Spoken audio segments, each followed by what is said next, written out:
వచ్చిన విశ్వాసులందరికీ వందనాలు.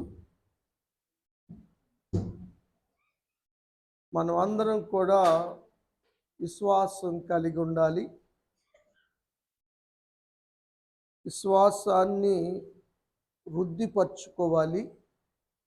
విశ్వాసాన్ని కాపాడుకోవాలి. మన జీవితంలో విశ్వాసం అన్నది చాలా ప్రాముఖ్యమైంది. విశ్వాసం వృద్ధి అయితేనే కార్యాలు పొందేటువంటి భాగ్యము కలుగుతుంది. కార్యాలు పొందగలిగినంతవంటి విశ్వాసం మనం కలిగి ఉండటం మంచిది. మన పేరే విశ్వాసులం కదా, నేతి బీరకాయలాగా ఉండకూడదు. పేరుకి మాత్రం నేతి బీరకాయ, దాంట్లో నెయ్యి మాత్రం ఉండదు. కానీ మనం విశ్వాసం ఉండాలి.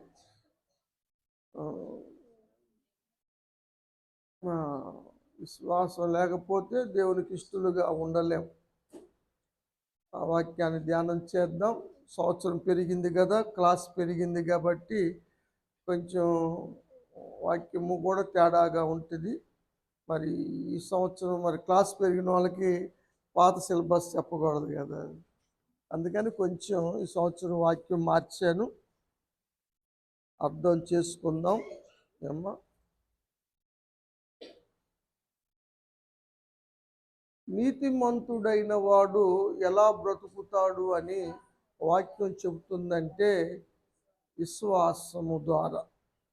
విశ్వాసము బ్రతికిస్తుంది. అబ్రహాం జీవితంలో అదే మాట చెప్పబడింది. హబక్కూకు గ్రంథంలో 770వ పేజీ 2వ అధ్యాయము 4వ వచనం లాస్ట్లో ఉంటుంది. నీతిమంతుడు విశ్వాస మూలంగా బ్రతుకును. కాబట్టి విశ్వాసం మనం బ్రతికిస్తుంది. క్రియలు లేని విశ్వాసం బ్రతికించదు. దానిని మృత విశ్వాసము అంటారు. యాకోబు గారు తన పత్రికలో రాశారు ఈ మాట. 2వ అధ్యాయము 17వ వచనం.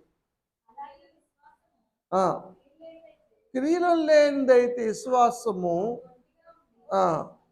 అది మృతమే, సచ్చినట్లే సమానం. విశ్వాసం లేని విశ్వాసి, క్రియలు లేని విశ్వాసి మృతుడైనట్లే లెక్క. కాబట్టి విశ్వాసం కలిగి ఉండటం చాలా మంచిది, చాలా అవసరం కూడా అన్న విషయాన్ని వాక్యంలో మనం చూస్తూ ఉన్నాం. మనము దేవుని పిల్లలయ్యాము అంటే దేన్ని బట్టి దేవుని పిల్లలయ్యాం? ఆ అధికారం ఎలా కలిగింది? యోహాను సువార్త 1వ అధ్యాయము 12వ వచనం.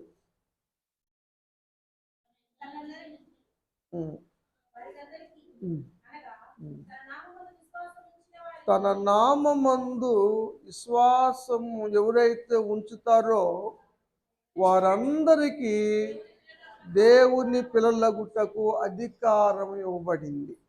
విశ్వాసం లేకుండా నువ్వు దేవుని కుమార్తెవు కావు, దేవుని కుమారుడు కాలేవు. విశ్వాసము ద్వారానే నీకు అధికారం కలుగుతుంది.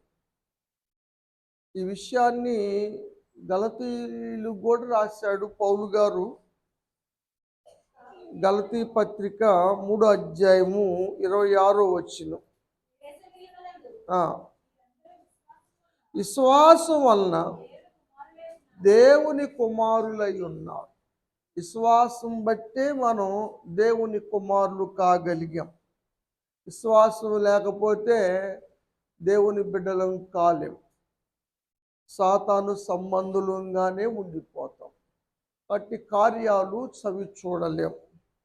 గొప్ప కార్యాలు మన జీవితంలో కలగవు. కాబట్టి విశ్వాసము ద్వారా నిత్య జీవం కలుగుతుంది. విశ్వాసం లేని వారికి నిత్య జీవం కలగదు. ఇది చాలా చోట్ల ఉంది. యోహాను గారు రాశారు. 3:36 రెండు చూద్దాం. దేవుని యందు ఎవరైతే విశ్వాసం ఉంచుతారో వారే నిత్య జీవం గలవారు అవుతారు, లేకపోతే దేవునికి ఉగ్రత పాలవుతారు. జీవం చూడలేడు, దేవుని యొక్క ఉగ్రత అతని మీద ఉంటుంది. కాబట్టి విశ్వాసం ఎంత గొప్పదో, ఎంత అవసరమో మీరు గమనించండి. యేసు ప్రభువారు స్వయంగా చెప్పే మాటలు 5వ అధ్యాయంలో కూడా ఉంటుంది. ఈ మాట 24వ వచనం ప్రకటన గ్రంథంలో కూడా ఉంటుంది. విశ్వాసం ఉంచువాడు మాత్రమే నిత్య జీవం పొందుకుంటాడు.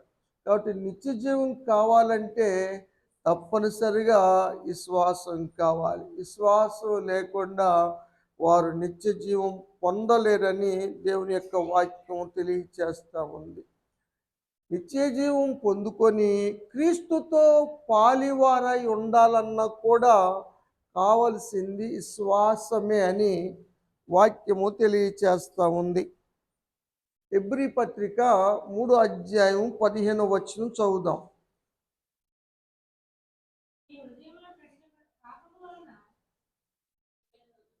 3 హెబ్రీ పత్రిక 15.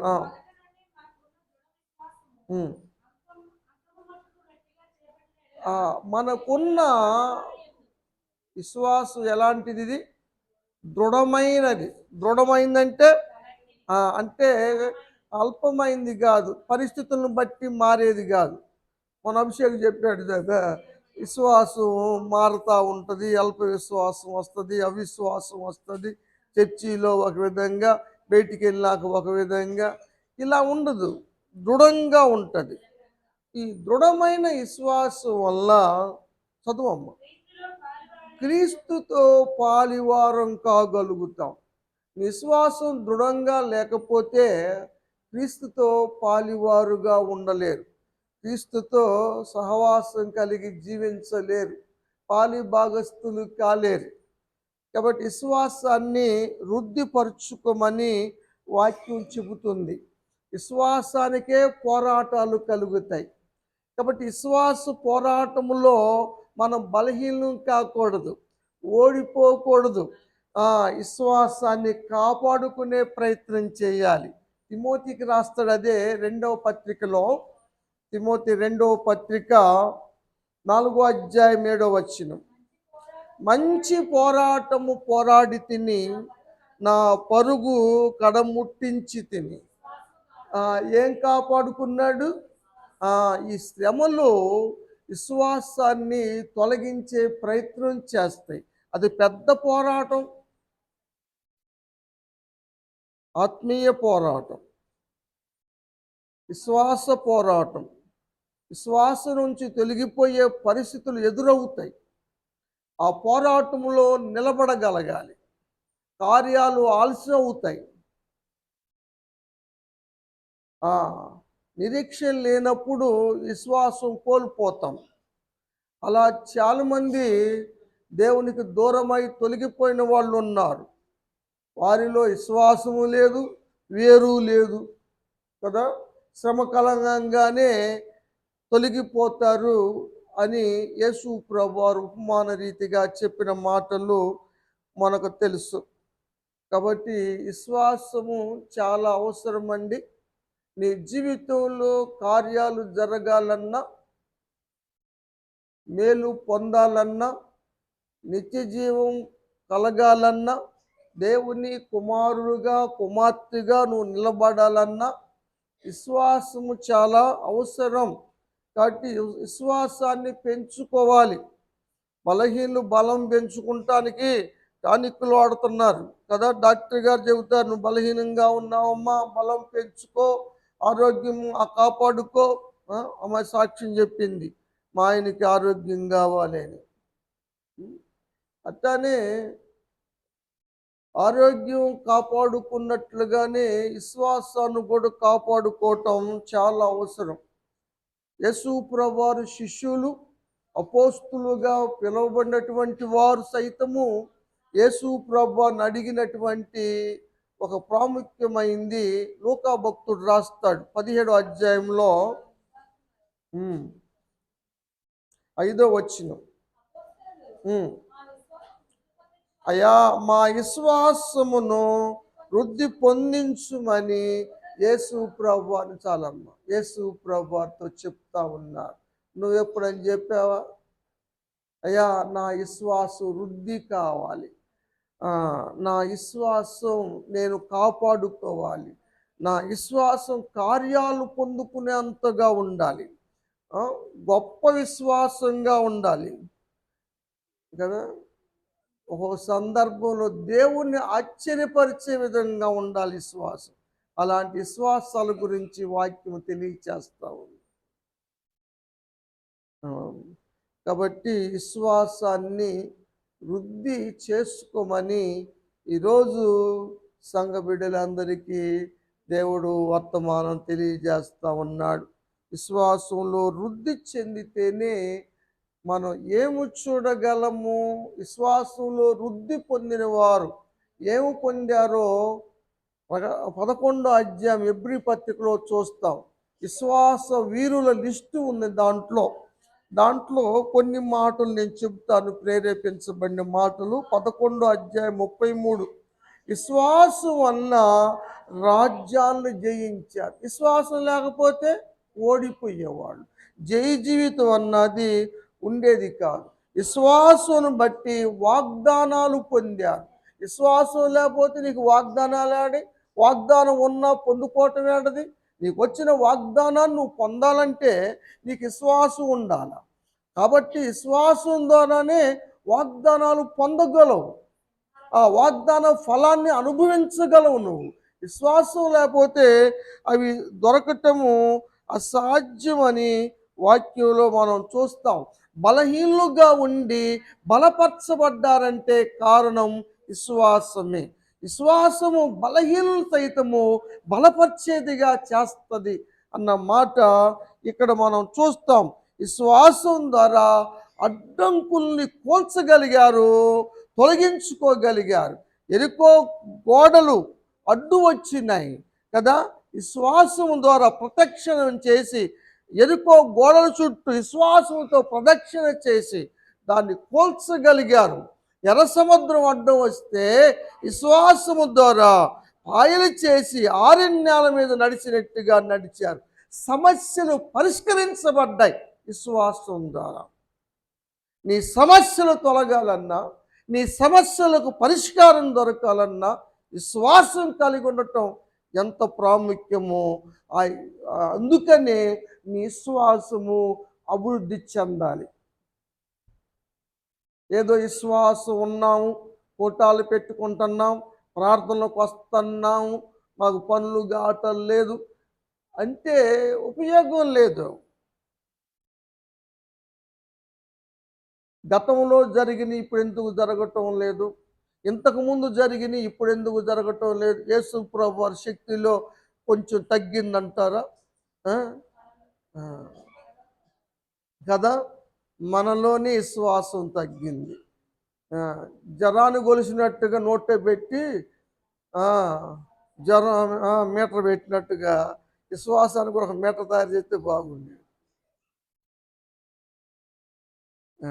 కాబట్టి విశ్వాసాన్ని పెంచుకోమని వాక్యము తెలియచేస్తూ ఉంది. 11:30 చదువుదామండి.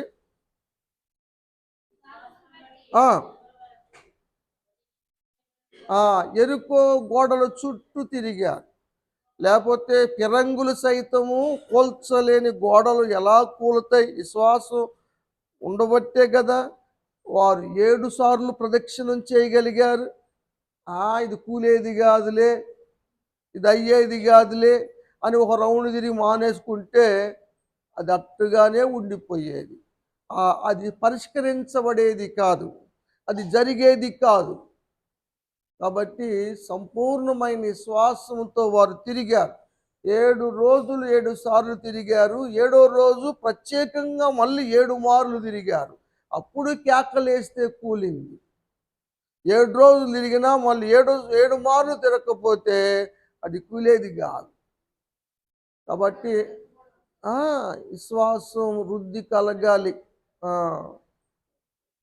31 కూడా చదువుదాం.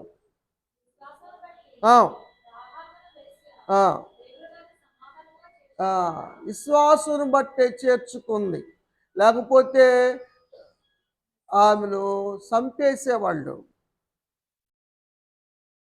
ఆమె కుటుంబం రక్షించబడింది, నశించిపోలేదంటే కారణం విశ్వాసమే. ఆమె విశ్వాసమే ఆ కుటుంబానికి రక్షణ కాగలిగింది. విశ్వాసము గొప్ప కార్యాలని చూడగలిగేలా చేస్తుంది. నిరీక్షణకు ఆధారం లేని సమయంలో నిరీక్షణ కలిగి విశ్వాసంతో బలం పొందుకున్న అబ్రహాము విశ్వాసులకు తండ్రి అయ్యాడు. నా కుమారుడికి పెళ్లి జరుగుతుంది, నా కుమారుడికి అక్కడ నుంచి నువ్వు పెళ్లి కుమార్తెను తీసుకొని వచ్చేదవు, నా దేవుడు నన్ను పిలిచిన దేవుడు, ఇక్కడికి నడిపించిన దేవుడు, తన దూతను నాకు ముందుగా ఉంచిన దేవుడు నీకు ముందుగా నడుస్తాడు, అక్కడి నుంచి పిల్లల్ని తీసుకొస్తావు నా కొడుక్కి. అది విశ్వాసం. విశ్వాసం ద్వారా పెళ్లి జరిగింది. పంపించేటప్పుడే ఏ కార్యం జరగాలన్నా విశ్వాసం ముఖ్యము. ఆ విషయం మీరు గమనించాలి. శారా గర్భవతి ఇప్పుడు కిలక్క నవ్వింది గుడారంలో నుంచొని. నేను అవలా అంటుంది. ఇంకా అయిన తర్వాత ఆమె జీవితంలో ఏం జరిగిందో పౌలు గారు హెబ్రీయులకు రాస్తాడు 11వ అధ్యాయం 11వ వచనములో. విశ్వాసును బట్టి శారా వాగ్దానము చేసిన వాడు నమ్మదగిన వాడని ఎంచుకొంది కాబట్టి వయసు గతించిన, కిరీటి సాగిపోయిన, శ్రీధర్మం నిలిచిపోయిన, మృతతుల్యమైన ఆమె మరలా విశ్వాసం ద్వారా గర్భము పొందుకోగలిగింది. విశ్వాసానికి ఉన్న శక్తిని గమనించి విశ్వాసంలో అభివృద్ధి పొందండి విశ్వాసులారా. పేరు పెట్టుకోవటం కాదు. అందుకే మొదలు చెప్పాను, నేతి బీరకాయలను కాదు, మనం నెయ్యున్న బీరకాయలమే.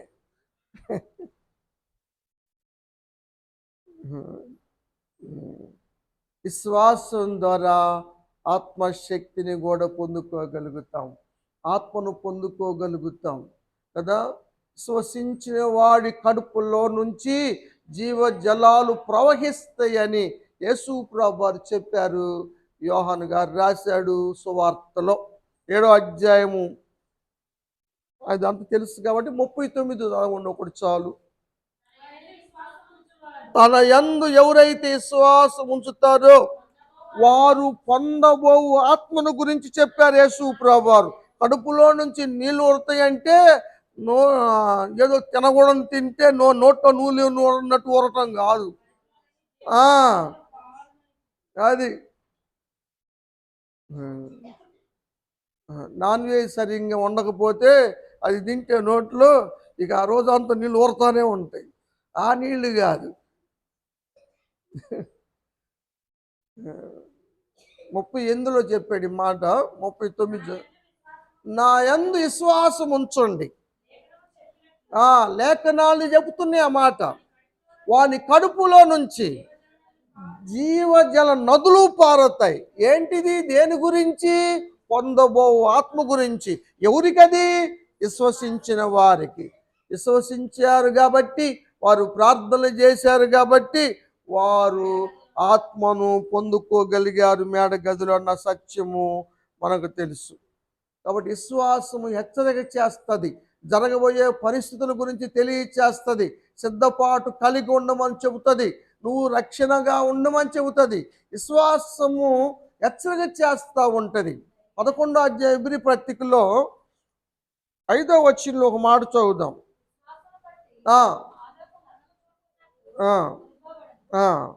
విశ్వాసం ద్వారా సాక్ష్యం పొందాడు, దేవుని రాజ్యాన్ని కొనిపోబడ్డాడు. కాబట్టి విశ్వాసము ద్వారా, విశ్వాసం లేకుండా దేవుని రాజ్యానికి వెళ్తావు, ఏం సాక్ష్యం పొందుతావు? విశ్వాసం బట్టి సాక్ష్యం పొందాడు. 7వ వచనం కూడా చదువుదాం.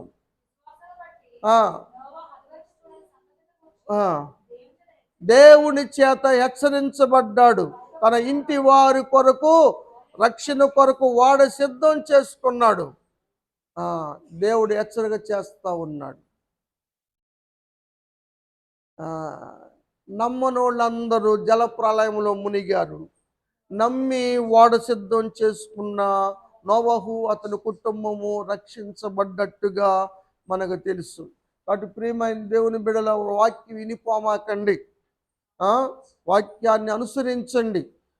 మాత్రలు డాక్టర్ దగ్గరికి వచ్చి మాత్రలు రాయించుకున్నంత మాత్రాన, మాత్రలు కొనుక్కొని ఇంట్లో పెట్టుకున్నంత మాత్రాన స్వస్థత కలగదు కదా. దాన్ని వేసుకోవాలి కదా, మింగాలి కదా. వర్షం కురుస్తుంటే గొడుగేసుకోవాలి కదా. గొడుగు కొనుక్కుంటే సుఖమే ఉంది. కాళ్ళు కాలుతున్నాయి అంటే చేసుకున్న చెప్పులు తొడుక్కోవాలి కదా. చెప్పులు ఉండే ఇంట్లో ఉపయోగం ఏముంది? దాన్ని ధరించుకున్నప్పుడే చాలామంది మొదలు కొనుక్కొస్తారు కానీ సరే మింగట్లా. నిజం. దానివల్ల ఏంటి ప్రయోజనం? అన్వయించుకోండి రా, వాక్యం వినండి. వినటం వల్ల విశ్వాసం వస్తుంది, నిజమే. మరి వృద్ధి చెందాలి కదా. అందుకనే అతను భూలోకం మీద నేరస్థాపన చేసే అధికారాన్ని పొందుకోగలిగాడు నోవహు. వంతులకి నీతికి వారసుడయ్యాడు కదా. అలాంటి ధన్యత విశ్వాసం ద్వారా కలిగింది. కాబట్టి విశ్వాసంలో మీరు వృద్ధి కలిగి ఉండాలని నేను తెలియజేస్తా ఉన్నాను. పాపాత్మురాలి పాపములన్నీ కూడా క్షమించబడటానికి, ఆమె రక్షణ పొందటానికి కారణము ఆమె దేవుణ్ణి ప్రేమించటము, ఆమె దేవుణ్ణి విశ్వసించటం. ప్రేమించబట్టి విస్తారమైన పాపంలో క్షమించబడ్డవని ఒక సువార్త 7వ అధ్యాయం 48వ వచనం చూద్దాం.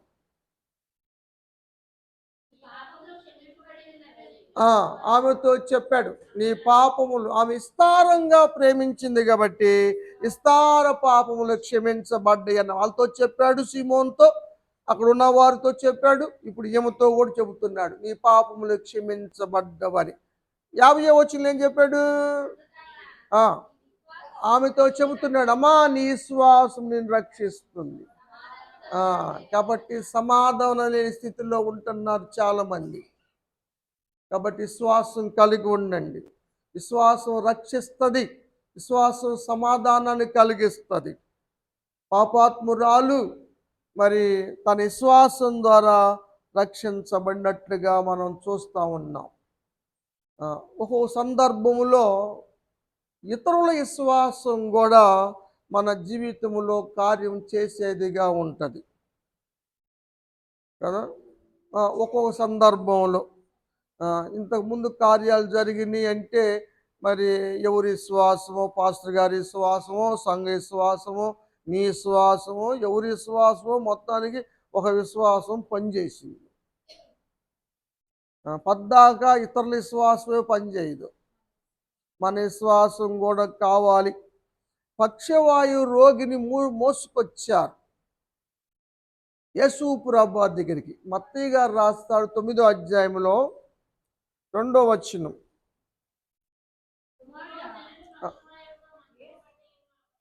మోసుకొచ్చారు.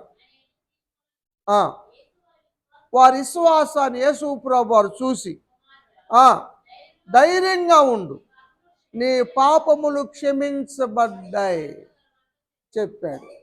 పాపములు క్షమించబడ్డాయి. మార్కు సువార్త 2:4.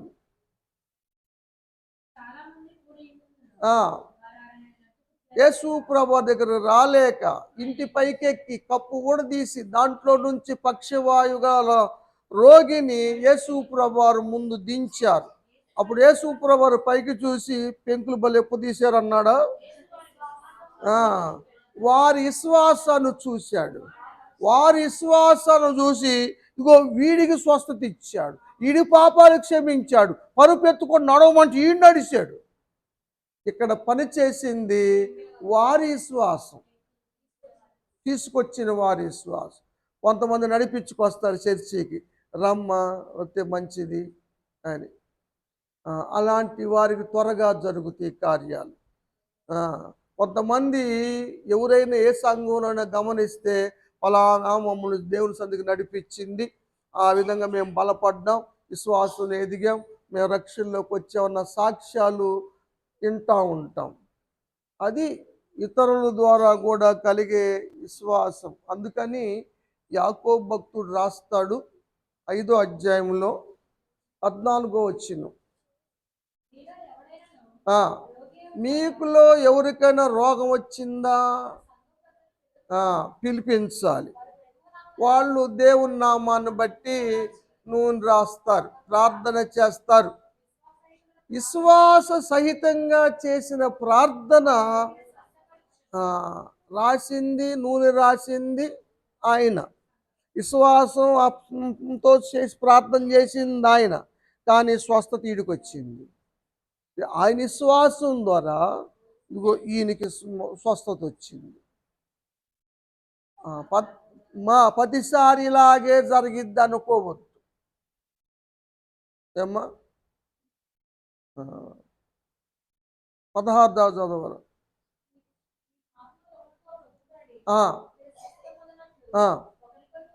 అది ఒకరికొకరు ప్రార్థన చేసుకోండి. ఆయన విశ్వాసం నీకు స్వస్థత వచ్చింది, నీ శ్వాసం ఆయనకి స్వస్థత వస్తుంది. ఒకరికొకరు ప్రార్థన చేసుకోవాలి. కాబట్టి ప్రార్థనలు చేయాలి. ఒక్కొక్కళ్ళు ప్రార్థన చేస్తే వాళ్ళ కుటుంబం వరకే చేసుకుంటూ ఉంటారు. అది స్వార్థంగా ఉంటుంది, త్వరగా ఫలితాన్ని ఇచ్చేదిగా ఉండదు. ఇతరుల కోసం, ఇతరుల స్నేహితుల కోసం ఏవు ప్రార్థన చేస్తే ఏవుకి క్షేమస్థితి వెంటనే వచ్చింది, రెండింతల ఆశీర్వాదాలు కలిగినాయి. కాబట్టి మనం ఇతరుల కొరకు కూడా ప్రార్థన చేయబద్దులై ఉన్నాం. ఆ సత్యాన్ని గమనించాలి. కనాను స్త్రీ వచ్చింది, విశ్వాసంతో యేసు ప్రభువుని వెంబడించింది. ఆయన మరి సెలవిచ్చిందాక ఆయన విడిచిపెట్టుకోకుండా వెంబడించింది. అప్పుడు అన్నాడు యేసు ప్రభువారు, అమ్మ నీ విశ్వాసము గొప్పది, నువ్వు కోరినట్లే అవును అన్నాడు. మత్తయి సువార్త 15వ అధ్యాయంలో చూద్దాం ఈ మాట. 28వ వచనం చదువుదాం.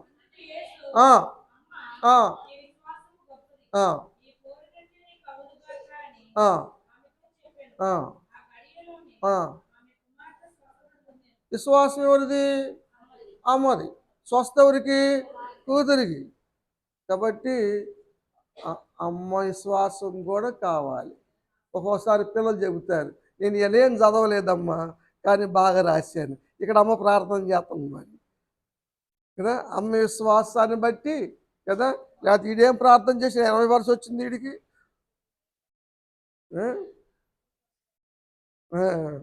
అది వాళ్ళమ్మ ప్రార్థన చేస్తుంది. ఒక్కోసారి తల్లిదండ్రుల విశ్వాసం బిడ్డల మీద పనిచేస్తుంది. ఆ సత్యాన్ని ఇక్కడ మనం చూస్తూ ఉన్నాం కదా.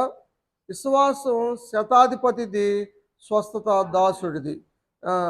ఆయన విశ్వాసమే యేసయ్యను ఆశ్చర్యపరిచింది. ఇశ్రాయేలులో కూడా నేను ఇంత విశ్వాసం చూడలేదు అని యేసు ప్రభువు చెప్పాడు.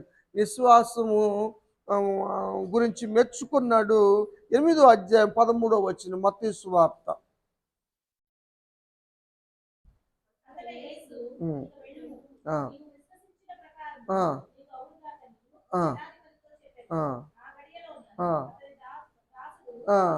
విశ్వాసం దాసుడిది, శతాధిపతిది, స్వస్థత దాసుడి. అంటే ఇతరుల విశ్వాసం కూడా పనిచేస్తుంది. అందుకనే ఇక్కడ నిలబడి విజ్ఞాపన అడగటానికి కారణం అదే.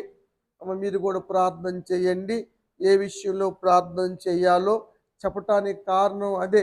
మీ విశ్వాసం ద్వారా కూడా కార్యాలు జరుగుతాయి. ఒకరు ప్రార్థన చేసుకోవడం మంచిదన్న విషయాన్ని మీరు గ్రహించాలి. ప్రతిసారి అదే కాదు. కానీ ఇప్పుడు రక్తస్రావ రోగి ఉంది.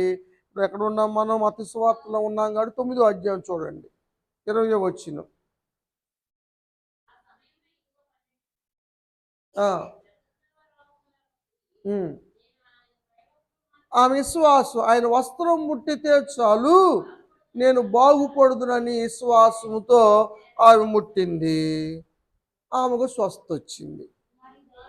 ధైర్యంగా ఉండమ్మా, నీ విశ్వాసము నిన్ను బాగు చేసిందని యేసు ప్రభువారు చెప్పారు. ఇప్పుడు ఆ విశ్వాసమే ఆమెకు స్వస్థత కలిగించింది. కాబట్టి నీ విశ్వాసము కార్యం జరిగేలాగా చేస్తది. ఇతరుల విశ్వాసం కూడా కార్యాలకు సహాయం చేస్తది. అయితే నేను ఇప్పుడు చెప్పే విషయం ఏంటంటే, నీ సమస్యకి నువ్వు పడ్డంత తపన ఇతరులు పడరు. నీకున్నంత బాధ ఇతరులకు ఉండదు. కాబట్టి మేము సపోర్టర్సమే, బాధను పంచుకునే వాళ్ళమే, ఓదార్చువారమే. కానీ బాధ నీది. నువ్వు ఎంత బలంగా ప్రార్థన చేసి ఎంత విశ్వాసంగా ఉంటావో అంతగా కార్యాలు చూస్తావు. నేను చెయ్యనని కాదు చెప్పేది. ఆ, మనం చేస్తాం. అది నీ బాధతో నువ్వు కన్నీరు కార్చి ప్రార్థన చేస్తావు. కానీ నేను కన్నీరు కాయలేను కదా, అందరి కోసం ప్రార్థన చేస్తాం. ఆ, కానీ సమస్య జటిలమైతే కొంచెం వాళ్ళు బాధాకరమైన పరిస్థితుల్లో ఉంటే అప్పుడు ఏమైనా చేయొచ్చు. కానీ మామూలుగా శోధనలు తప్పించేటప్పుడు, పెళ్ళిళ్ళు జరిగించేటప్పుడు కాదు అడుగుతాం. ఆ విషయాన్ని మీరు గుర్తించాలి. పౌలు గారు లుస్త్రాకి వెళ్ళారు. ప్రార్థనకి చాలామంది వచ్చారు, వింటున్నారు. అక్కడ వచ్చిన వాళ్ళలో బలహీనమైన పాదం గలవాడు ఒకడు ఉన్నాడు. వాడిని తేరు చూశాడు. వాడు చాలా శ్రద్ధగా వింటున్నాడు. పౌలు గారు ఏం గమనించాడు తెలుసా? వాడు 14 అధ్యాయ అపోస్తుల కార్యములు 7 నుంచి 10 వచనాలు.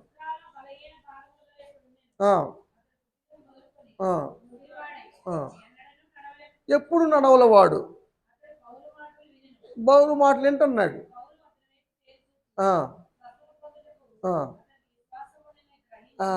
మేము కూడా ఒక్కోసారి దీవెనిచ్చిన, పలికిన, గొప్ప మాట చెప్పిన, అద్భుతం జరిగిద్ది మీ ఇంట్లో జరగబోతుందని చెప్పిన, మాకు కూడా మీ విశ్వాసం అలాంటిదిగా కనబడితేనే చెప్పగలం. పాస్టర్ గారు వాళ్ళ వైపున ఎక్కువ ఉంటాడా అని మీరు అనుకోవద్దు. వాళ్ళ కోసం ఎక్కువ దీవెనలు కొడతాడు అనుకోవద్దు. వాళ్ళలో ఉన్న విశ్వాసం, వాళ్ళ తపన, వారు ఉపవాసం ఉండి చేసే విధానం, వారు చేసే ప్రార్థన అన్నీ గమనిస్తాం. కాబట్టి దాన్ని బట్టి వారిలో ఆ విశ్వాసం ఉందని మేము అనుకోగలం. ఇప్పుడు పౌలు గారు అనుకున్నట్టుగా. కాబట్టి దైవజనులు విశ్వాసము రెండు కలిస్తే మంచిది. ఆదరించబడతాం కదా. దైవజనులకు మనం పెడగా ఉన్నంత వరకు సమస్యలు అత్తానే ఉంటాయి. రోమాపత్రికగా పౌలు గారు రాస్తాడు, రోమీలకు రాస్తాడు. 1వ అధ్యాయము 11వ వచనం చదవండి. మా ఉద్దేశం ఏమిటంటే సంఘము స్థిరపడాలని. మీకు ఉంది విశ్వాసం, నాకు ఉంది విశ్వాసం, మన ఇద్దరి విశ్వాసం. ఒకరి విశ్వాసం చేత ఒకరము ఆదరించబడాలి. నీ విశ్వాసంతో నువ్వు చెప్పే మాటల వల్ల, నా విశ్వాసంతో నేను చెప్పే మాటల వల్ల నీకు ధైర్యం రావచ్చు, ఆదరణ కలగవచ్చు, బలపరచబడతాం. ఇది అండర్స్టాండింగ్ ఉండాలి. అంచేపు నన్ను ఆడిపోసుకుంటే నేనేం చెబుతాను? నేనేం చెప్పగలను? మనం అండర్స్టాండింగ్కి రావాలి, ప్రోత్సహించుకునే విధంగా ఉండాలి. చదవము. అప్పుడు మనకున్న విధానాన్ని బట్టి ఏదైనా వరం నేను ఇవ్వాలన్నా ఇవ్వటానికి అవకాశం ఉంటుంది. దైవజనునికి కొన్ని వరాలు ఇచ్చాడు దేవుడు. వాటి మీకు మేము రిలీజ్ చేయగలం. మేము ఇంటికి వస్తున్నామంటే భోజనం చేయడానికి వస్తున్నాం అనుకోవద్దు. రోమపత్రికలో ఉంది 15వ అధ్యాయం అనుకుంటే అది. అబ్రహాముతో అన్నాడు, మా ఇంటికి వచ్చేది పోతాను తినడానికి కదా. దేవుని యొక్క ఆశీర్వాదాలు తీసుకొస్తాం మేము. అది అప్పుడు దాన్ని బట్టి మనకున్నటువంటి అండర్స్టాండింగ్ని బట్టి మనం ఇచ్చి పుచ్చుకుంటాం, మన విశ్వాసాన్ని పంచుకుంటాం, విశ్వాసాన్ని తెలియజేసుకుంటాం. విశ్వాసం ఇంకా కొంచెం బలపడాలంటే ఏదైనా మీకు అవసరమైన దాన్ని ఇవ్వటానికి, దేవుని ఇవ్వమని అడగటానికి మాకు స్కోప్ ఉంటుంది, అవకాశం ఉంటుంది. ఆ విషయాన్నే రోమీయులకు చెబుతున్నాడు. ఇది అర్థమైంది మీకు? Very good.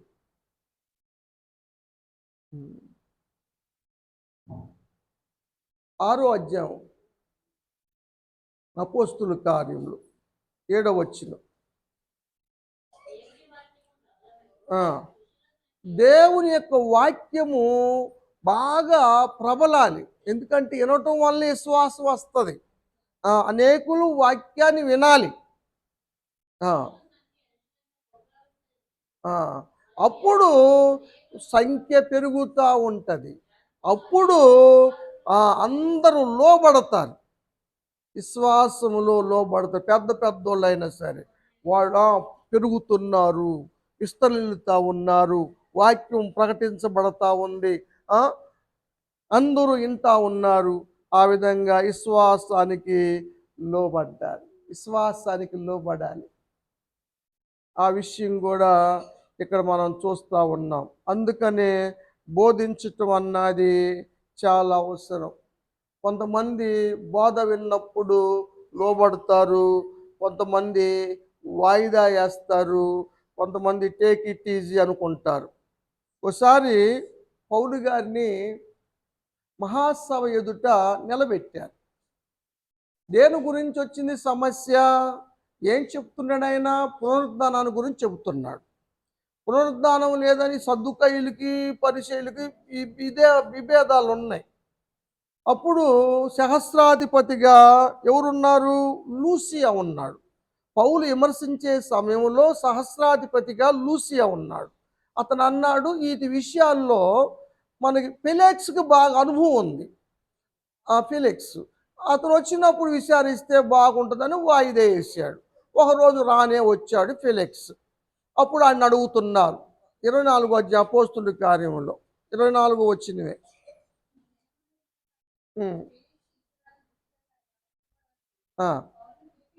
పిలిచాడు, పౌలు ఇట్రా అన్నాడు. పౌలు ఏం చెబుతున్నాడు? క్రీస్తు యేసునందు విశ్వాసం గురించి బోధిస్తున్నాడు. అందుట్లో ఏమొచ్చింది? నీతిగా ఉండటం గురించి. ఆశాన్ని, ఈడు నీతిమంతుడు కాదు కదా, ఈడు వద్దాగా డబ్బులు వచ్చేవాడు, లంచగొండి డబ్బులు ఆశించేవాడు. ఇప్పుడు కూడా వాయిదా వేయటానికి కారణం ఏంటంటే సాటుకి పిలిచేవాడు, పౌలు డబ్బులు ఇస్తాడని ఆశపడ్డాడు. నీతిమంతుడు కాదు, నిగ్రహం లేనివాడు. ఈ మాట చెప్పేది వీడికి చెవట్లు పుట్టినాయి. ఫెలిక్స్ గారికి భయం వచ్చేసింది.